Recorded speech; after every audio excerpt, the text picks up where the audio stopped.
In the pre-dawn hours of March 19, 1985, two gunshots shattered the silence of Garden Grove, California. Inside a quiet suburban home, a wife and mother lay dead, killed by her own stepdaughter. As shocking as this crime was, the truth that would emerge years later proved even more disturbing. This is the case of Cinnamon Brown. When David and Linda Brown first married, life seemed good. David brought his young daughter, Cinnamon, into the household, and before long, Linda's teenage sister joined them as well. At first, they looked like a happy blended family.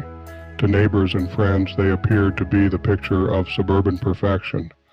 David ran what seemed to be a thriving data recovery business while Linda stayed at home. In time, she began helping with the company, and reports suggest she knew the business as well as David himself, but beneath that polished exterior, cracks were beginning to form. David worked hard to project the image of success. He bragged to friends about being a millionaire, painting the picture of a thriving entrepreneur, but the truth was far less glamorous. His business only brought in a modest middle-class income. Still, David wanted more. If he couldn't build a million-dollar company, he would simply live as though he had one. Credit card debt began to mount. Collection calls and letters likely followed. Yet David clung to the persona, refusing to let the facade crack. When Linda eventually discovered the staggering debt, it almost certainly brought tension into their marriage. The perfect image of success was crumbling, and the truth was impossible to ignore. The tensions between Linda and David continued to build over the years. On the night of March 18, 1985, Linda and Cinnamon argued inside the house. David later said he left that evening to get away from the conflict. He returned early the next morning, March 19th. The house was quiet. As he walked through the rooms, he found Linda lying in bed, unresponsive. He grabbed the phone and dialed 911, reporting that his wife was not breathing and had been shot. Police and paramedics arrived quickly. Inside the home, they confirmed Linda was dead from 2 gunshot wounds to the abdomen. There were no signs of forced entry, no struggle, only Linda in bed.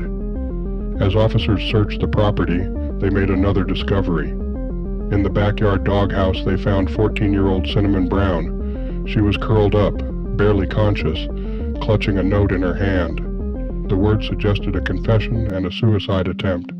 That morning, investigators believed the case was clear: a stepdaughter who had shot her stepmother and a husband who had returned home to find the tragedy.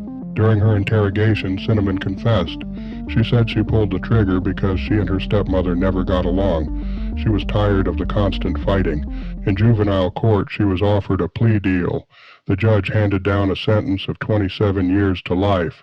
Cinnamon would remain in juvenile detention until her 18th birthday. After that, she'd be transferred to an adult prison to serve the rest of her time. For most cases, that would be the end of the story. The perpetrator is convicted, sent away, and the headlines fade. But this case was different. 4 years later, it would explode back into the spotlight with a second and far larger burst of media attention. After Cinnamon Brown's conviction, the case was considered closed. The lead detectives were eager to move on, but one junior detective who had worked the case never shook his doubts. He kept them buried, silent, for years. Then came a chance encounter with Detective J. Newell. They may have been casually trading stories of past cases, and Cinnamon's name came up. What was said in that moment became the loose thread, the one that pulled Newell into a story most believed was finished.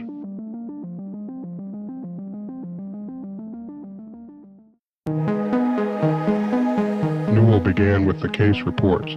His first impression, how thin the file really was, a few interview notes from family members, a couple of neighbors, and not much else.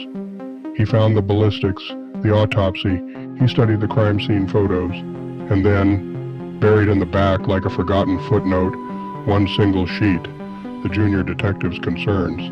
It said the crime felt far too sophisticated for a 14-year-old child. It noted the prescription pills Cinnamon had overdosed on, and how doctors believed she would have died if she hadn't vomited them back up. The final paragraph raised a darker suspicion. David, Cinnamon's father, and Patty, Linda's younger sister, seemed unusually close. The note urged further investigation into both, but Newell found no record that such an investigation had ever been done. Newell began his investigation by quietly tracing David and Patty's actions in the aftermath of the murder. He soon uncovered that David had cashed in several life insurance policies on Linda, policies worth nearly $1 million. But what came next was even more shocking. Not long after Linda's death, and with Cinnamon sent to prison, David married Patty, who was only 17 at the time. They had falsified her age on the marriage license. Together, they lived as husband and wife, raising the infant daughter David had once shared with Linda. Newell discovered that David had sold the family home shortly after the murder. He quietly tracked down and re-interviewed the neighbors of the Browns. He avoided speaking with family members. He didn't want David to catch wind of the renewed investigation. Newell asked the neighbors if they had noticed anything unusual about David and Patty's relationship. One neighbor recalled a peculiar incident not long after Patty moved in. She was only 11 or 12 at the time. The neighbor said they had seen David flirting with Patty, the way adults flirt with each other. At first they dismissed it as some kind of prank, but after the shooting they began to reconsider. A motive was beginning to take shape in Newell's mind. He knew he needed to interview Cinnamon to see the full picture, but there was a problem. She was still a minor. The laws were strict.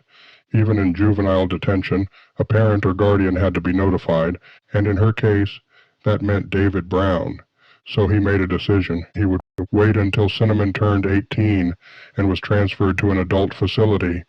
Only then could he sit down with her, without David's shadow hanging over the process. In the meantime, he kept his eyes on David, watching, waiting, until the day he could finally hear Cinnamon's story for himself. Detective Newell had left instructions. Notify him the moment Cinnamon was moved to an adult facility. That call finally came. In 1988, he arranged the interview at the prison. At first, Cinnamon was firm. She insisted she alone had killed Linda, but with steady prodding and careful pressure, the truth began to surface. Tell me again about the relationship between Patty and your father. Patty moved in when she was about 11 or 12. A few months later, I caught my father and Patty kissing on the couch. It was weird. Cinnamon went on to describe how the relationship developed. She said she was warned never to tell a soul. If she did, the entire family would be in trouble. I was only 9, for goodness sakes. I didn't know any better. Then came the question he truly wanted to ask.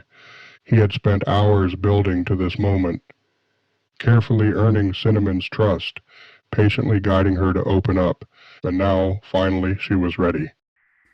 Okay, Cinnamon. Back in 1985, during your interrogation, you confessed. You said that no one else had anything to do with the murder. And then during your plea deal, you also said that you were the only one involved. Is that really true? Well, I pulled the trigger, but after years in here, I've had time to think about it. Yes, I did pull the trigger on the gun that killed Linda, but I'm not responsible for her death. I'm not responsible at all. I was only 14. 14 years old. Cinnamon explained. Her father had begun months before the murder, whispering plans, planting seeds, pressuring her, pressuring Patty, insisting this had to be done. Patty resisted. Linda was her sister. She told him flatly, if it had to be done, she could not do it. But David was relentless. He shifted the burden onto Cinnamon, a teenager, a daughter, a pawn. Both David and Patty pressed her, again and again, until the line between obedience and fear blurred.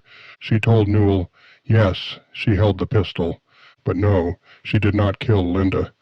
Her words carried the weight of a child trapped in an impossible choice. Newell listened carefully. Each interview peeled back another layer. The manipulation, the threats, the way David orchestrated every move, from the insurance policies to the staged alibis. The picture that emerged was chilling.